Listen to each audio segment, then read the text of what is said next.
দিন দুপুরে গরু চুরির ঘটনায় চাঞ্চল্য ছড়িয়ে পড়ে উত্তর দিনাজপুর জেলার চাকুলিয়া থানার অন্তর্গত রামকৃষ্ণপুর গ্রামে। জানা গেছে, ডালখোলা থানার মিনাপুর এলাকা থেকে একজোড়া গরু দুপুর নাগাদ হারিয়ে যাওয়ার পর গরুর মালিক রামকৃষ্ণপুর বাজার সংলগ্ন এলাকা থেকে গরুসহ এক ব্যক্তিকে হাতে নাতে ধরে ফেলেন।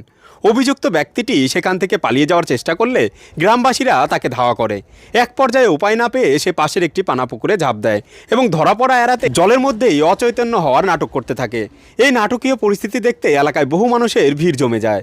পরবর্তীতে খবর পেয়ে কানকি আউটপোস্টের পুলিশ ঘটনাস্থলে পৌঁছে ওই ব্যক্তিকে উদ্ধার করে নিয়ে যায়। ঘটনাটা হচ্ছে, গরু দিয়ে হাল মাইরে গরুটা মাঠে বাঁধা হয়। বাঁধার পরে এবার আমি গরু রেখে খাওয়া দাওয়া করতে বাড়ি যাই। মোটামুটি আধা ঘন্টা 1 ঘন্টা পরে আমি খাইতে এসে গরু নিতে আসছি। এসে দেখি গরু নাই। তখন খোঁজাখুঁজি করি। এবার খুঁজতে খুঁজতে কোথাও না পাই, এবার গরুর পায়ের যে চিহ্ন, সেই চিহ্ন অনুসারে আমি গরুর পিছা করি।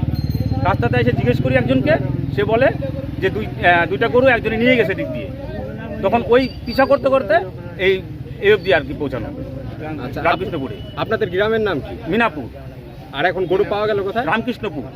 আচ্ছা, যাকে ধরা হয়েছে তাকে কি চেনেন আপনারা? না না, তাকে চিনি না। সে তো বাংলাদেশি মনে হচ্ছে। মোটামুটি 1.5-2 মাস হয়েছে গরুটাকে, হালের গরু কিনা হয়েছে সেই মল্লিকপুর থেকে। দিন দুপুরে যে এরকম চুরির ঘটনা ঘটছে, তো কি বলবেন এই বিষয়ে? এ তো রাজ্য সরকারের ব্যর্থতা। আজকে প্রশাসন যদি ঠিক থাকতো বা আমাদের রাজ্য সরকার যদি ঠিক থাকতো, তাহলে এই চুরের উৎপাদ বাড়তো না। সব হচ্ছে রাজ্য সরকারের ব্যর্থতার জন্য এই চুরি হচ্ছে। কেউ কাজ নাই। যদি আজকে কাজ থাকতো তাহলে চুরি হতো না। আপনারা কি চাইছেন এখন?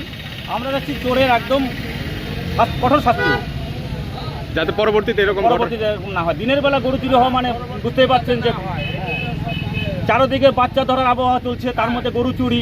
এবার কোথা থেকে কোন অঘটন ঘটে যাবে, তখন এর দায়িত্ব কে নেবে?